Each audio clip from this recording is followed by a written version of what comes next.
Le dispositif de la relance de l'élevage est né suite à une décision de l'ancienne mandature de la Chambre d'agriculture qui était présidée par Serge Ousset-Cassagne. Le constat qui avait été fait sur l'augmentation des friches et le recul de l'agriculture en général. Et cela venait aussi en logique de la reprise de l'abattoir depuis 2015 par la Chambre d'agriculture, l'abattoir de Villeneuve-sur-Lot. Lors d'une journée de l'élevage en Lot-et-Garonne, j'ai rencontré Patrick Franquin qui a su que je voulais acheter des vaches pour monter un troupeau et qui m'a parlé de la relance de l'élevage de la Chambre d'agriculture.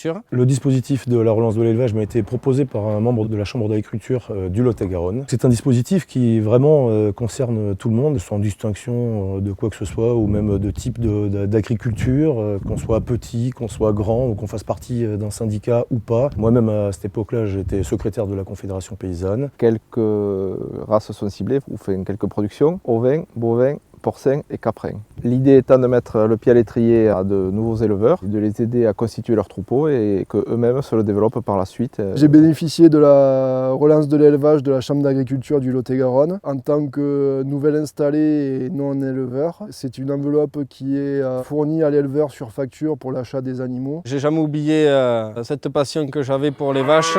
Dès que j'ai pu avoir l'occasion de m'y installer, je l'ai fait et ça s'est trouvé grâce à la relance de l'élevage.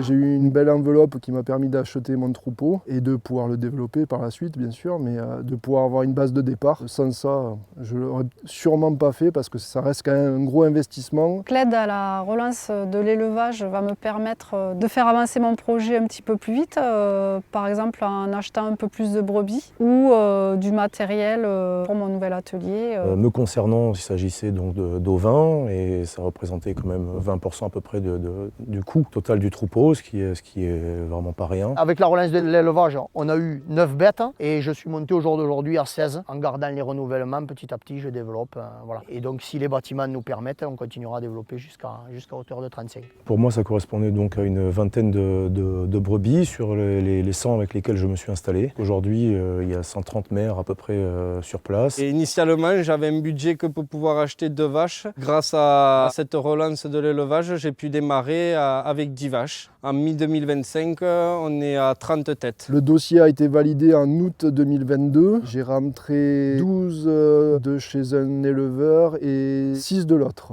Donc ça me fait 18. Et aujourd'hui, là, on est monté à 37. Je me suis installé avec 16 hectares. Aujourd'hui, j'en ai 41, ce qui me permet d'être autosuffisant sur l'alimentation, ce qui permet quand même de grandement réduire mes charges et qui me permettent de vendre en direct, c'est ce que je souhaitais. Mon projet à moi, ça serait de faire un atelier d'ovin-viande, de développer un cheptel de brebis pour produire de l'agneau.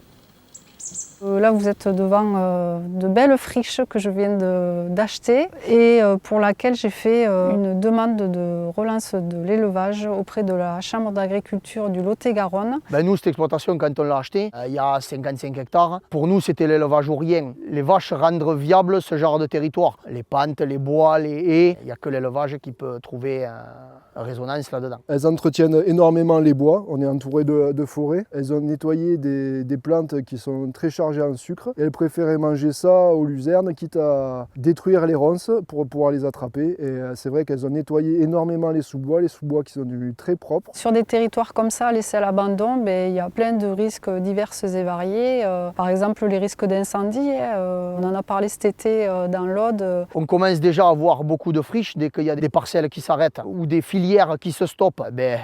On laisse en jachère, en friche. Et après, c'est ce qu'on a vu cette année, c'est les incendies. Avec nos élevages, on clôture des parcelles pour y faire pâturer nos vaches. Ça permet au propriétaire, qui est agriculteur ou non, de ne pas dépenser d'argent à l'entretien de la parcelle. Et nous, ça nous permet d'alimenter le bétail et de valoriser le territoire. Au lieu de voir des ronces, ça permet de voir des jolies prairies. Si on n'a pas l'élevage, ça va se reboiser, ça va remonter. Le biotope va se fermer complètement. Tous ces paysages-là, il n'y aura plus personne pour les entretenir et je pense que l'élevage et ce programme pourraient faciliter beaucoup de choses. Ça limite aussi la prolifération des sangliers. Ça permet d'éviter à la faune sauvage d'avoir énormément de territoires inexploités par l'homme et du coup qui pourraient se développer et devenir dévastateurs pour nos cultures. Et même pour les particuliers, ça évite d'avoir des dégâts dans leur jardin.